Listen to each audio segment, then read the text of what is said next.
17ই রমজান আল্লাহ পাক আসমান থেকে রহমতের পানি বদরের ময়দানে বর্ষণ করেছিলেন। 17ই রমজানে আসমান থেকে রহমতের পানি আল্লাহ পাক বদরের ময়দানে বর্ষণ করার কারণে আল্লাহ নবী আসমান থেকে পানি দিয়ে বিশ্বনবীর পায়ের নিচের মাটিটাকে মজবুত করে দিয়েছিলেন। জোরে বলতে পারলেন না ছেলেরা? জোরে বলতে পারলে না? তাকবীর দাও তো, নারায়ে তাকবীর। জোরে বলো নারায়ে তাকবীর। আগা ও বালি মাটিতে পানি পড়লে কি হবে? বালিতে টাইট হবে, আর এঁটেল মাটিতে আল্লাহ 3 নাম্বার সাহায্য করছেন। 17ই রমজান আসমান থেকে পানি দিয়ে বিশ্বনবীর পায়ের নিচের মাটিটাকে আল্লাহ মজবুত করে দিয়েছিলেন। জোরে বলুন সুবহানাল্লাহ। দিন পেলাম, ইসলাম পেলাম, নবী পেলাম, কোরআন পেলাম, হাদিস পেলাম, কিন্তু ওই হাদিস এ পর্যন্ত আসতে গিয়ে, ওই দিন এ পর্যন্ত আসতে গিয়ে সাহাবীদের জীবন দিতে হয়েছে না হয়নি? হ্যাঁ, সাহাবীদের ভালোবাসা আমাদের ভালোবাসা এক রে বাবা। ওই বদরের ময়দানে দুই তরুণ মায এবং মুআওয়াজ রাদিয়াল্লাহু তাআলা আনহুমা আল্লাহ নবীর কাছে সালাম দিলেন, আসসালামু আলাইকা ইয়া রাসূলুল্লাহ। আমাদের বাপ চাচারা সব আমাদের সামনে দিয়ে যুদ্ধে চলে গেল, আপনি আমাদের অনুমতি দিন, আমরা জিহাদে যাব, শহীদ হব। হুজুর আপনি আমাদের অনুমতি দিন, আমরা জিহাদে যাব, শহীদ হব। আল্লাহ নবী বললেন, আমি তোমাদের কি করে অনুমতি দিই? তারা বয়সে বড় কাঁচা, কিন্তু দুই তরুণ কেঁদে যারে যা, আপনি আমাদের অনুমতি দিন, আমরা যুদ্ধে যাব, আমরা শহীদ হব। বলুন সুবহানাল্লাহ। আর একটু জোরে বলুন। আল্লাহ নবী দুই তরুণের মনের ভাব বুঝতে পেরে আল্লাহ নবী দুইজনকে বললেন, বেশ তোমরা দুইজন একটু কুস্তি লড়ো, যে জিতে যাবে যুদ্ধের পারমিশন পেয়ে যাবে। হযরত মায বড়, মুআওয়াজ ছোট।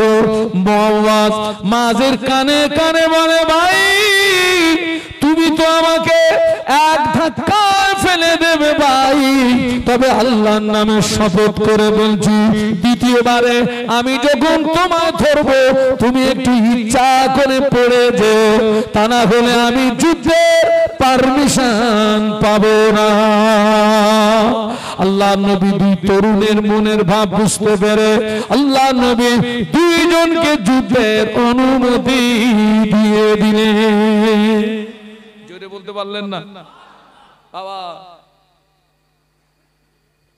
ওই যে আপনার যুদ্ধের ময়দানে যাওয়া, সাধারণ মউত আর যুদ্ধের ময়দানের মউত, দুটো মউত এক। ও যারা যাচ্ছে আর ফেরার আশা নিয়ে যাচ্ছে, আপনি রাস্তা দিয়ে হেঁটে যাচ্ছেন, কেউ আপনার পিছন দিক দিয়ে একটা গুলি করে দিল, এ মউত একরকম।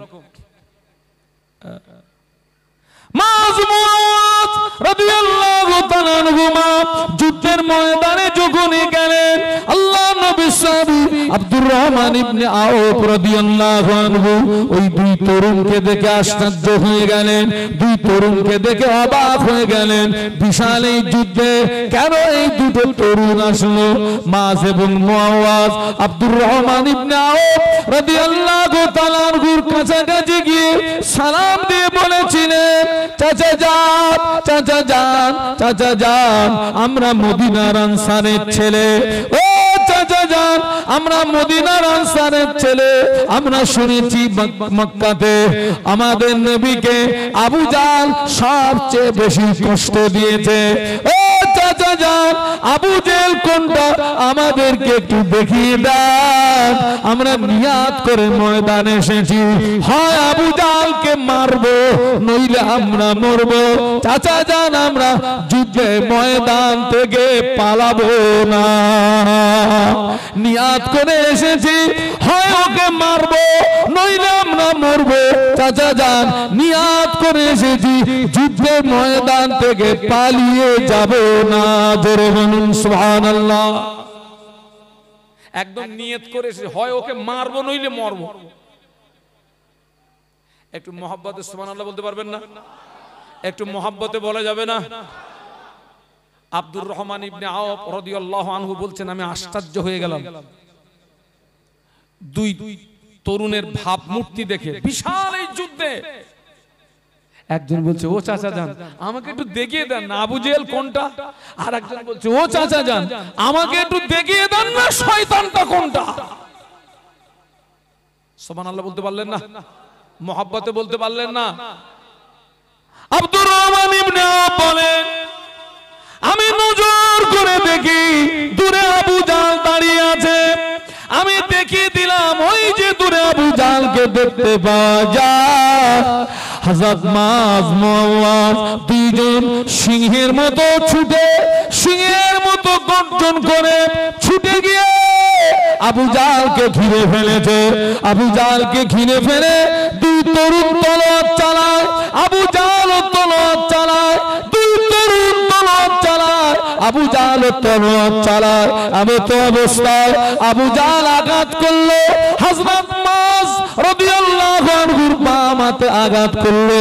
হাতটা কেটে গিয়ে বগলের চামড়ার সঙ্গে হাতটা ঝুলে গিয়েছে। মায রাদিয়াল্লাহু আনহু ডান হাত দিয়ে তলোয়ার চালাচ্ছেন, কিন্তু এই কাটা ঝোলা হাত সামনে ডিস্টার্ব করছে, কাটা ঝোলা হাত সামনে ডিস্টার্ব করছে। আব্দুর রহমান ইবনে আওফ বলেন, আমি নজর করে দেখতে পেলাম হযরত মায কাটা ঝোলা হাতটা নিজের পায়ের নিচে চাপ দিয়ে আল্লাহু আকবার বলে একটা চিৎকার করে নিজের কাটা হাতটাকে ছিঁড়ে ফেলে দিয়ে ডান হাতে তলোয়ার দিয়ে আবু জাহলকে জাহান্নামের টিকিট কেটে পাঠিয়ে দিয়েছে। আর একটু জোরে বলো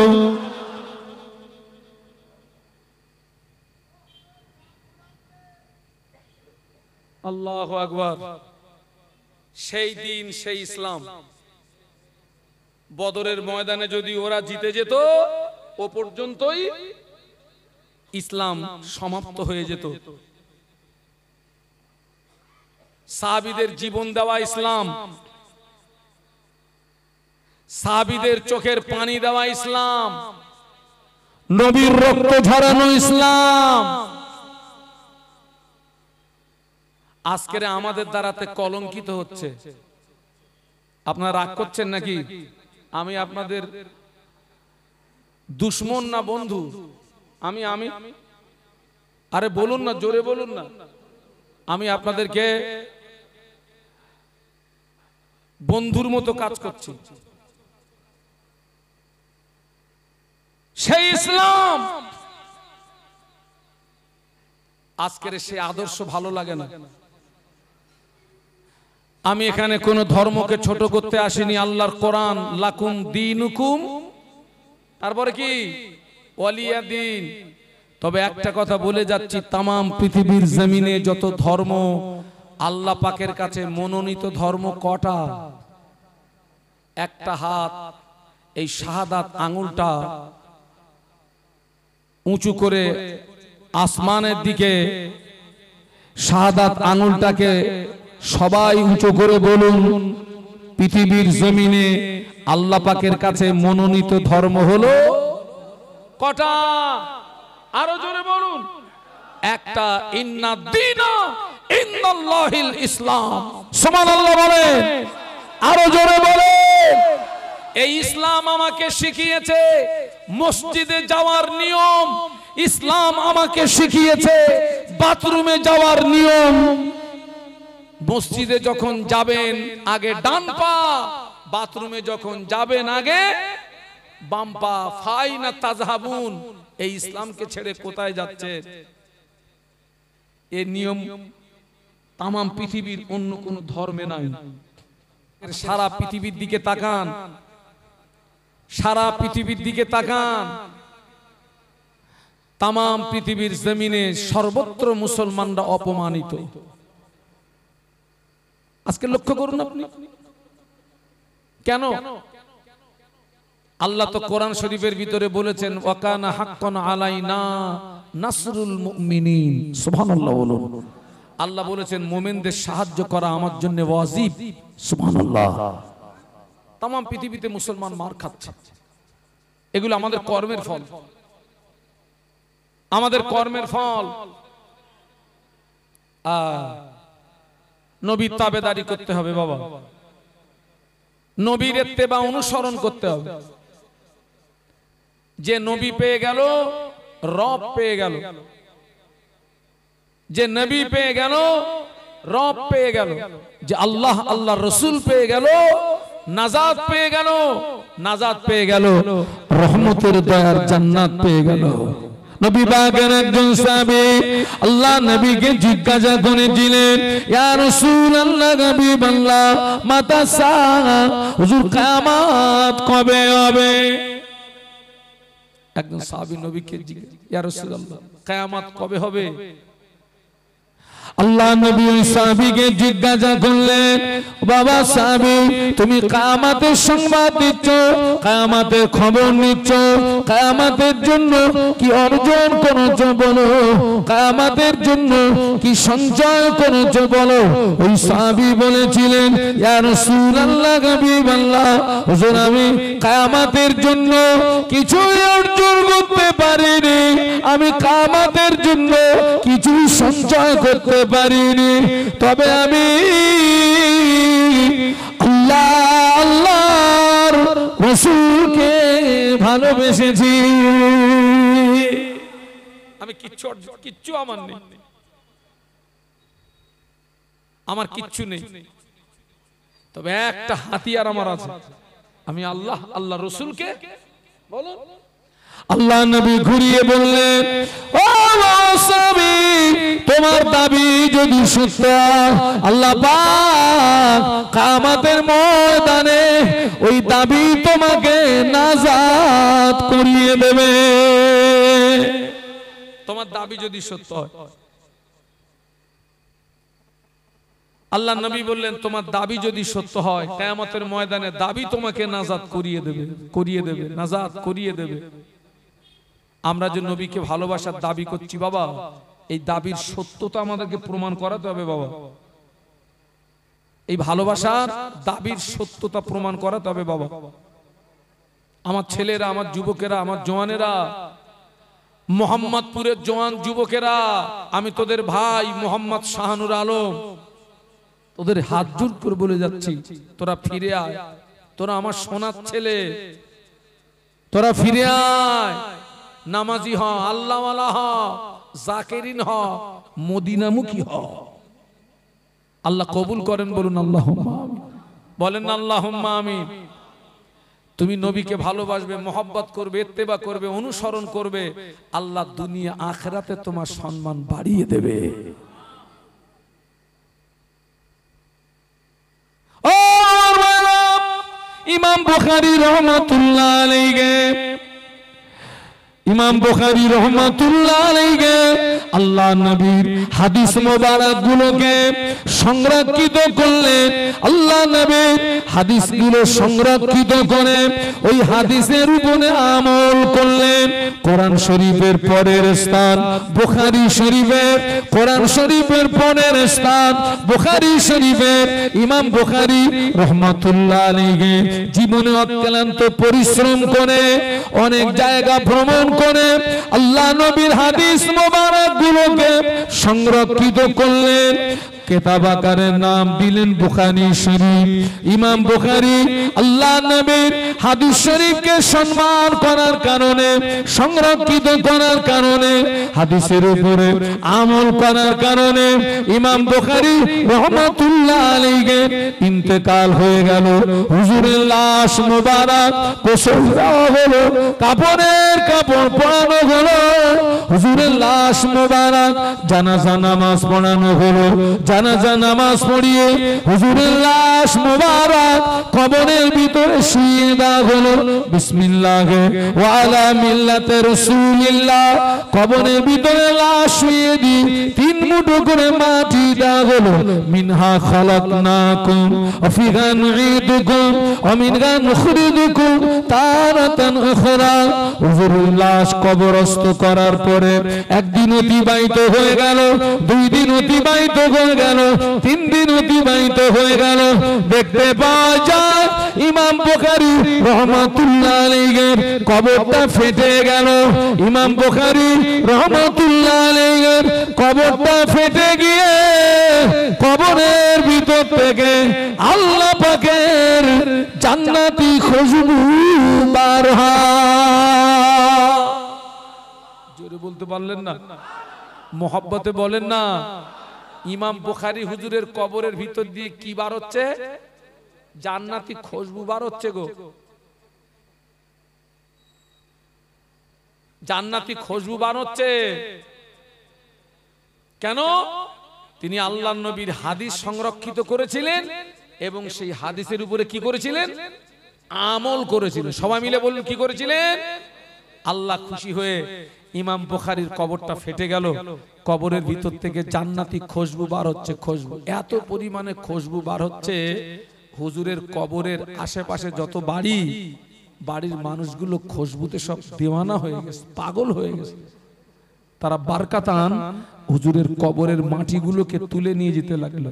কবরের মাটি, ইমাম বুখারী রহমাতুল্লাহ আলাইহির কবরের মাটি তুলতে তুলতে তুলতে তুলতে হুজুরের লাশটা বেরিয়ে যাওয়ার মতো উপক্রম হলো। কিছু মানুষ হুজুরের কবরকে সংরক্ষিত করলেন। কেতাবওয়ালা লিখছেন ইমাম বুখারী রহমাতুল্লাহ আলাইহি আল্লাহর নবীর হাদিস মোবারককে সংরক্ষিত করার কারণে, হাদিসের উপরে আমল করার কারণে আল্লাহ পাক ইমাম বুখারীর উপরে খুশি হয়ে ইমাম বুখারীর কবরকে আল্লাহ জান্নাতের নূর দিয়ে গুলজার করে দিয়েছেন। একটু মহব্বতের সঙ্গে বলেন। কবরটা জান্নাতের নূরে গুলজার হয়ে গেছে।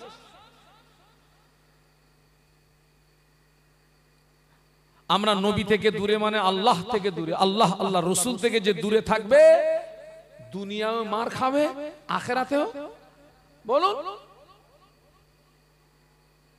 2 জায়গায় মার খাবে।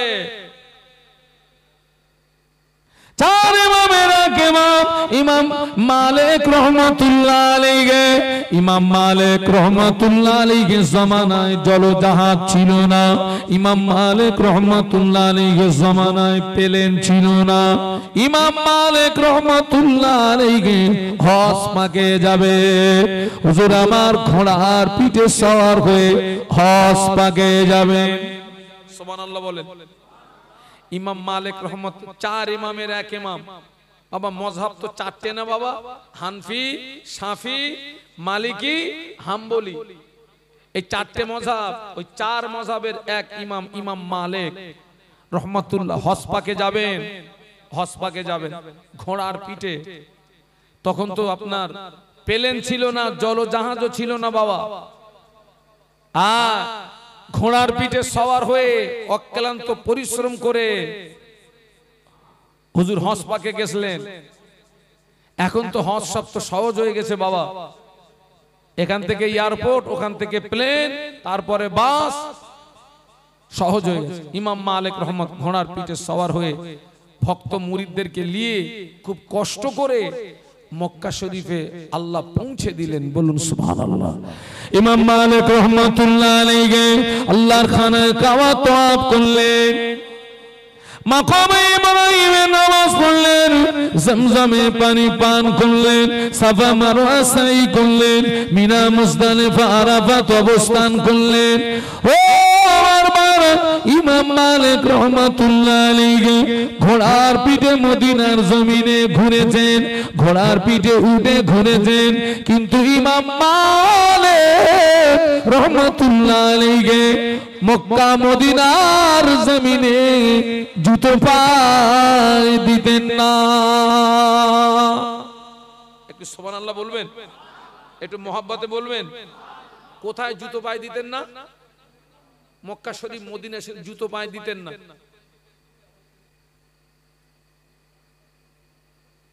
নবীর ভালোবাসাটা দেখেন, মহব্বতটা দেখেন।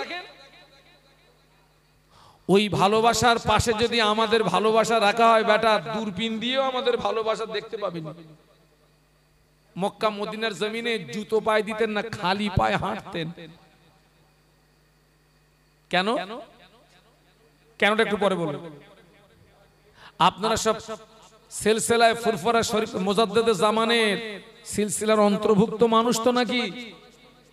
নাকি আরো কিছু আছে? থাকে তো অসুবিধা নেই।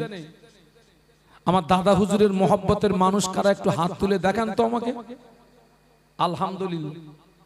আমি হাতটা কিন্তু তুলতে বলেছি, নামাতে বলেছি বেটা। হাত তোলো, সোজা করো, তাকবীর দাও তো, নারায়ে তাকবীর। আমার দাদা পীরের হক সিলসিলা, আমার দাদা পীরের হক সিলসিলা, নারায়ে তাকবীর। হাত নামান। মুজাদ্দেদে জামানের প্রধানতম খলিফার নাম কি? আল্লামা বসিরাটের আল্লামা বড় মাওলানা রুহুল আমিন রাহমাতুল্লাহ আলাইহি পীরের দরবারে যখন যেতেন, ফুরফুরার জমিনে যখন যেতেন, বসিরাটের বড় মাওলানা পীরের সম্মানার্থে পায় জুতো দিতেন না। সুবহানাল্লাহ বলতে পারলেন না? পীরের সম্মানার্থে পায় কি দিতেন না? জুতো দিতেন না বেটা, খালি পায়ে যেতেন পীরের দরবারে।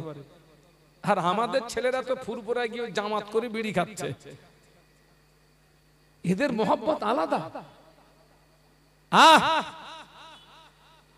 বসিরাটের বড় মাওলানা আল্লামা রুহুল আমিন রাহমাতুল্লাহ আলাইহি পীরের সম্মানার্থে ফুরফুরার জমিনে পায়ে জুতো দিতেন না।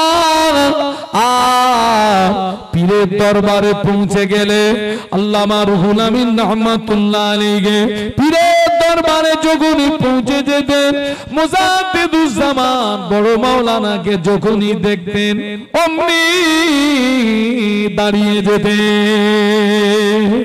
আল্লামা হুজুর বলেছিলেন, হুজুর আপনি আমার পীর, হুজুর আপনি আমার মুর্শিদ, হুজুর আপনি আমাকে দেখে দাঁড়ান কেন? মুজাদ্দিদুজ্জামান বলেছিলেন, ও আমি তোমাকে দেখে দাঁড়াই না বাবা, তোমাকে দেখে সম্মান করি না বাবা। আল্লাহ পাক তোমার সিনায় যে ইলম দিয়েছে, আমি আবু বকর ওই ইলমের তাজিমে দাঁড়িয়ে যাই।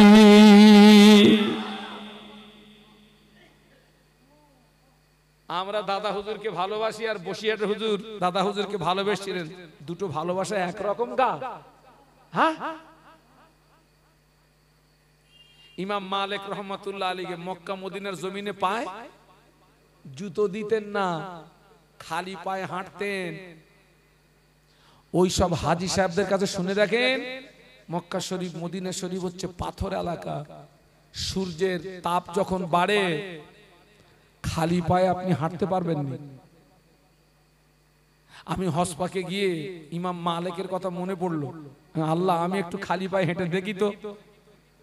জোহরের নামাজ পড়ে বেরিয়েছি, বাইরে এসে একটা জুতোর থেকে পা খুলে ওই খালি পায়ে সবে একটু পাটা ঠেকিয়েছি বাবা।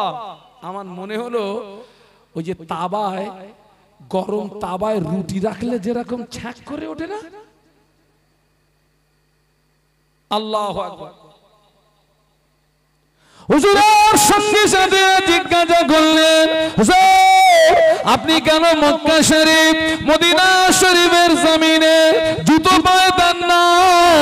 আপনার পায়ের নিচে পুড়ে গেল, পায়ের নিচে ঠসা পড়ে দাদ্দার করে রক্ত বার হয়। হুজুর আপনি কেন মক্কা মদিনার জমিনে জুতো পায়ে দিলেন না? ইমাম মালিক রহমাতুল্লাহ আলাইহি কাঁদো কাঁদো নয়নে বলেছিলেন, কাঁদো কাঁদো নয়নে বলেছিলেন, ও আমার সঙ্গী সাথীরা, মক্কা মদিনার জমিনে আমার নবী কত হাঁটাহাঁটি করেছে। এই মক্কা মদিনার জমিনে আমার নবী কত চলাফেরা যারা করেছে আমার নবীর পায়ের ছাপ কোথায় পড়ে আছে আমি জানি না। আমি যদি জুতো পায়ে দিয়ে আছি, আমার জুতোটা যদি আমার নবীর নকশে কদমের উপরে পড়ে যায়, নবীর সঙ্গে বেয়াদবি হয়ে যাবে, আল্লাহ পাক নারাজ হয়ে যাবে। ও আমার সঙ্গী সাথীরা, আমার পা দুটো যদি অকেজ হয়ে যায়, তথাপি আমি মক্কা মদিনার জমিনে জুতো পা দিতে পারবো না। জোরে বলতে পারলেন না? মোহাব্বতে বলতে পারলেন না? তাকবীর দেন, নারায়ে তাকবীর। হ্যাঁ গা, ওই ভালোবাসার আমাদের ভালোবাসা দুটো এক। ইমাম মালিক মক্কার জমিনে ঘোড়ার পিঠে উঠেছেন, ঘুরেছেন, কিন্তু মদিনার সীমানায় যেই এসছেন, হজ হয়তো মক্কাতে, মদিনাতে হজের কোনো রকম নেই বাবা। মদিনাতে হাজিদেরকে দুটি কাজ করতে হয়। একটি কাজ হচ্ছে প্রতিদিন আল্লাহর নবীকে সালাম দিতে হয়।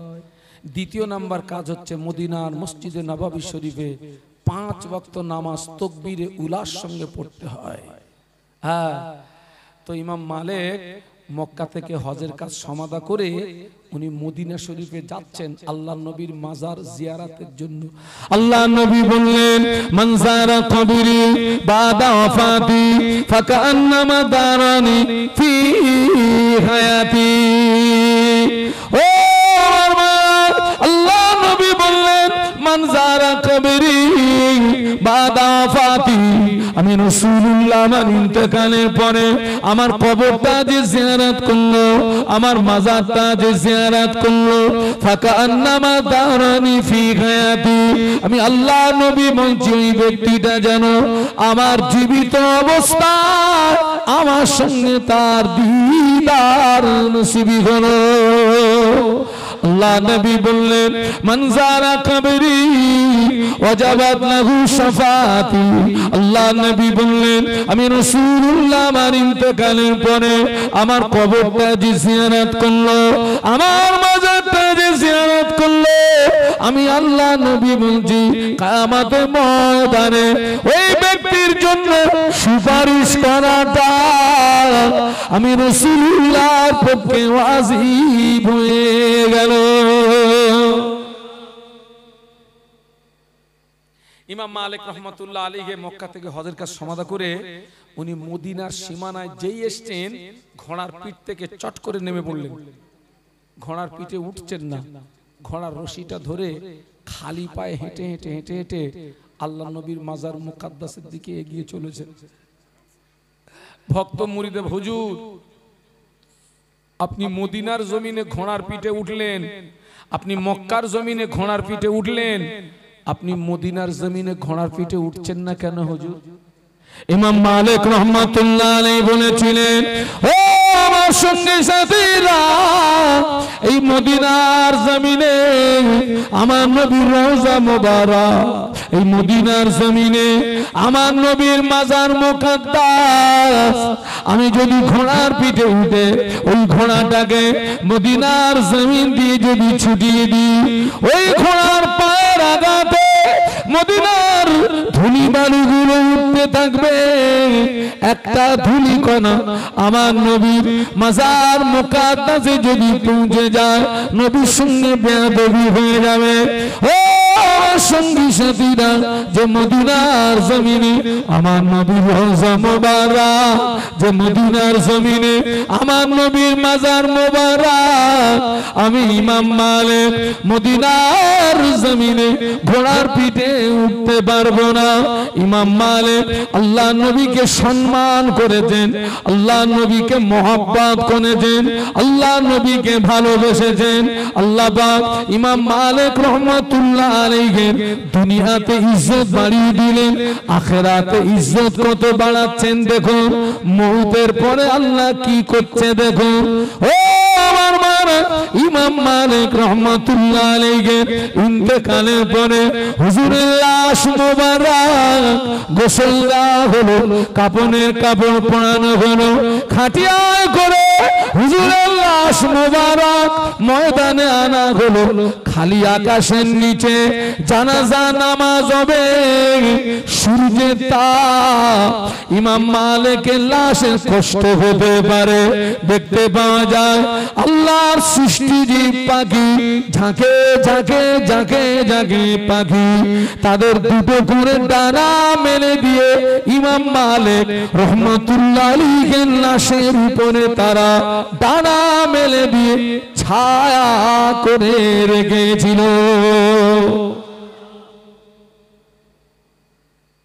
ঝাঁকে ঝাঁকে পাখি দুটো করে ডানা মেলে দিয়ে ইমাম মালিক রহমতুল্লাহ আলাইহির লাশের উপরে ছায়া করে রেখেছিল। মোহাব্বত, ভালোবাসা। আল্লাহ কোরআনে বলেছেন, হাবিব কুল ইন কুনতুম তুহিব্বুনাল্লাহ ফাত্তাবিউনি ইউহিব্বুকুমুল্লাহ ওয়া ইয়াগফির লাকুম যুনুবাকুম আল্লাহু গফুরুর রহিম। আল্লাহ বললেন, হাবিব তুমি আমার বান্দাদেরকে বলে দাও, ওরা যদি আমাকে পেতে চায় আগে যেন তোমার তাবেদারি করে, তোমায় ইত্তেবা করে, তোমার অনুসরণ করে।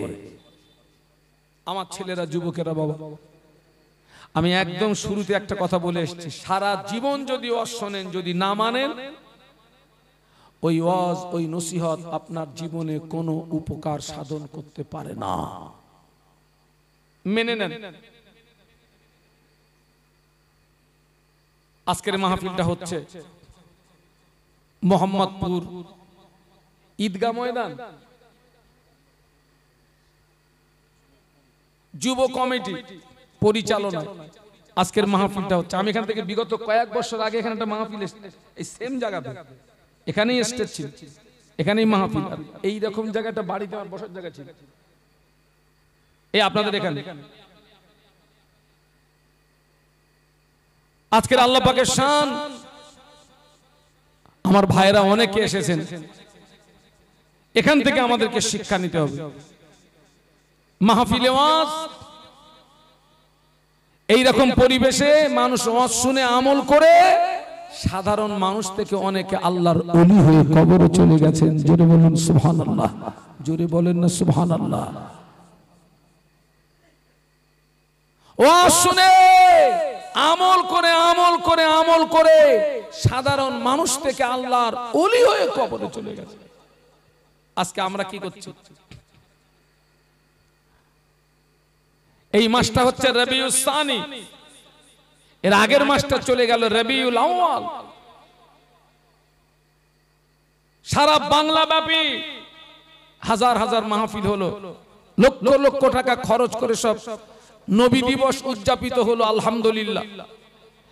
এখনো অনেক জায়গায় নবী দিবস উদযাপিত হচ্ছে, আলহামদুলিল্লাহ। কিন্তু বাবা, খবর নিয়ে দেখছি তারা নবীকে এত মহব্বত করে, ভালোবাসে। হ্যাঁ গা, যারা মাহফিল দিচ্ছে, যারা মাহফিলে আসছে, তাদের ভিতরে দেখছি আমরা নবীকে এত ভালোবাসি, নবীকে এত মহব্বত করি।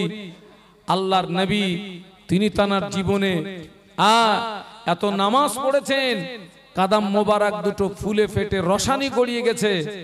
আর আজকের আমরা নবীকে এত ভালোবাসি, মহব্বত করি, আজকের এত জীবন ধরে ওয়াজ শোনার পরেও এখনো পর্যন্ত নামাজের সঙ্গে সম্পর্ক তৈরি করতে পারিনি, এখনো পর্যন্ত মসজিদের সঙ্গে সম্পর্ক তৈরি করতে পারেনি, এখনো পর্যন্ত শরীয়ত বিরোধী কাজ থেকে নিজের জীবনটাকে বাঁচাতে পারেনি। এটা দুঃখের, এটা আফসোস। এখনো নামাজের সঙ্গে সম্পর্ক তৈরি করতে পারলাম না, এখনো মসজিদের সঙ্গে সম্পর্ক তৈরি করতে পারলাম না, এখনো শরীয়ত বিরোধী কাজ থেকে নিজের জীবনটাকে বাঁচাতে পারলাম না।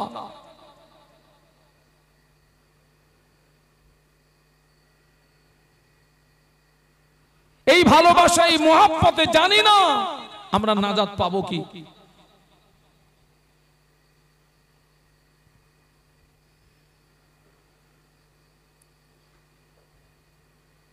এখান থেকে যদি আমরা 25 বছর 30 বছর পিছিয়ে যাই, 25 বছর 30 বছর আগে এত মাহফিল ছিল না বাবা, এত আলেম ওলামা বক্তা পাওয়া যেত না বাবা, এত হাজী সাহেব গাজী সাহেব পাওয়া যেত না বাবা। এখন তো আল্লাহ পাকের শান, মাহফিল বেড়ে গেছে, মাহফিলে ওয়াজ বেড়ে গেছে, হাজী সাহেবের সংখ্যা বেড়ে গেছে, বক্তার সংখ্যা বেড়ে গেছে, মসজিদের সংখ্যা বেড়ে গেছে, মাদ্রাসার সংখ্যা বেড়ে গেছে, কিন্তু একটা জায়গায় ঘাটতি রয়ে গেছে, মানুষের মতো মানুষের সংখ্যাটা কমে গেছে। মানুষের মতো মানুষ,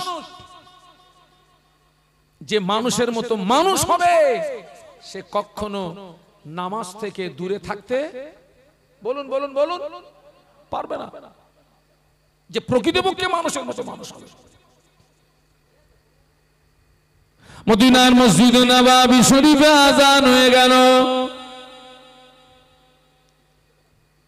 মদিনার মসজিদ নববীতে আযান হলো, মদিনার মসজিদ নববী মুয়াজ্জিন হাফসি বেলাল মদিনার মসজিদ নববী শরীফে যখন আযান দিতেন, হাফসি বেলালের আযানের আওয়াজ আল্লাহ পাকের আরশ মুআল্লাতে পৌঁছে যেত। একটু মহব্বতে বলা যায়, সবাই মিলে বলা যায়। হাফসি বেলাল রাদিয়াল্লাহু আনহু যখন আযান দিতেন, আযানের আওয়াজটা কোথায় পৌঁছতো বলছি? আরশ মুআল্লা। মদিনার মসজিদে নববী শরীফে আযান হয়ে গেল। আল্লাহ নবী বড় অসুস্থ, আল্লাহ নবী বড় দুর্বল, আল্লাহ নবী বড় কমজোর, আল্লাহ নবী মসজিদে আসেননি, সাহাবীরা সব মসজিদে এসেছেন, আল্লাহ নবী মসজিদে আসেননি। সাহাবীরা মসজিদে এসেছেন ঠিকই, কিন্তু সাহাবীরা নামাজ শুরু করতে পারছেন না। নবীর অবর্তমানে ইমামতির জায়গায় দাঁড়াবে কে? সাহাবীরা এসেছেন ঠিকই, কিন্তু নামাজ শুরু করতে পারছেন না। ইমামতির জায়গায় কে দাঁড়াবে? কার সাহস আছে? সাহাবীরা 10 মিনিট 20 মিনিট আধা ঘন্টা ইন্তজার করলেন। ও হাফসি বেলাল রাদিয়াল্লাহু তাআলা আনহু আল্লাহ নবীর হুজরা শরীফের ভিতরে চলে গেলেন। আল্লাহ নবী হুজরা শরীফের ভিতরে চলে গিয়ে আল্লাহ নবীকে সালাম দিলেন, আসসালামু আলাইকা ইয়া রাসূলুল্লাহ হাবিবাল্লাহ। হুজুর বেয়াদবি মাফ করুন, হুজুর মানুষেরা নামাজের জন্য ইন্তজার করছে, মানুষেরা নামাজের জন্য অপেক্ষা করছে। আল্লাহ নবী বললেন, ও বেলাল চলে যাও, মুর আবা বাকরিন ফালিসাল্লি বিন নাস। আমার আবু বকরকে গিয়ে বলো, আমার আবু বকর যেন মানুষের নামাজটাকে পড়িয়ে দেয়। আমি অসুস্থ আছি বাবা, আমি যেতে পারবো না, আমার নবীর ওঠার মতো ক্ষমতা নেই। কাকে গিয়ে বলো? কাকে গিয়ে বলো? আবু বকরকে গিয়ে বলো না, নামাজটা পড়িয়ে দিতে বলো না।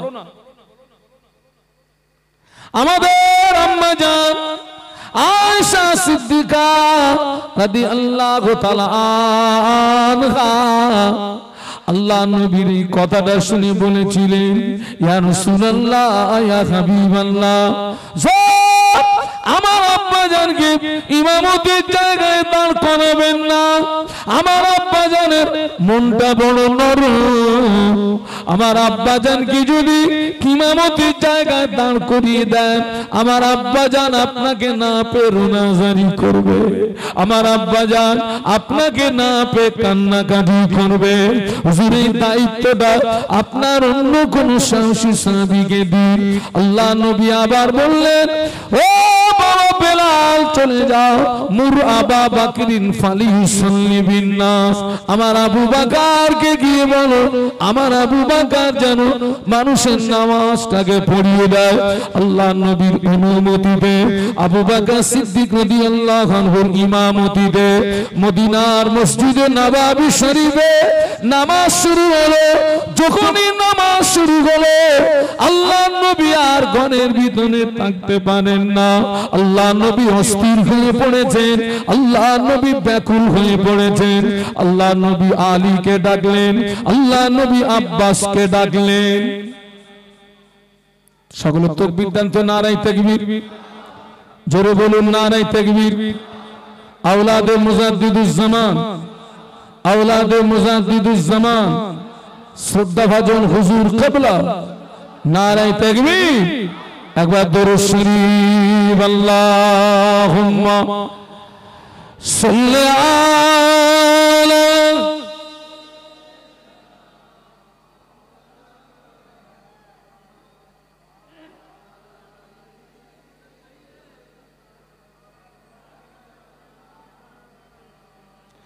আল্লাহ নবী মদিনার মসজিদে নববী শরীফে যখনই নামাজ শুরু হলো আল্লাহ নবী থাকতে পারেন না, অস্থির হয়ে পড়েছেন, ব্যাকুল হয়ে পড়েছেন। আল্লাহ নবী আলীকে ডাকলেন, আব্বাসকে ডাকলেন, ও বাবা আলী, বাবা আব্বাস, আমার হুজুরাতে আসো। দুইজন সাহাবী আল্লাহ নবী হুজরা শরীফের ভিতরে আসলেন। আল্লাহ নবী দুই সাহাবীর কাঁধের উপরে ভার করে আল্লাহ নবী মসজিদে আসছিলেন। আল্লাহ নবী এত দুর্বল, আল্লাহ নবী সাহাবীদের কাঁধের উপরে ভার করার পরে আল্লাহ নবীর কাদা মোবারক দুটো জমিনে ঘেঁষড়িয়ে যাচ্ছিল। ওই অবস্থায় রাসূলুল্লাহ মসজিদে আসলেন। সাহাবীরা আল্লাহ নবীকে দেখতে পেয়ে কোন সাহাবী সুবহানাল্লাহ আলহামদুলিল্লাহ পড়লেন। তাকবীর, নারায়ে তাকবীর।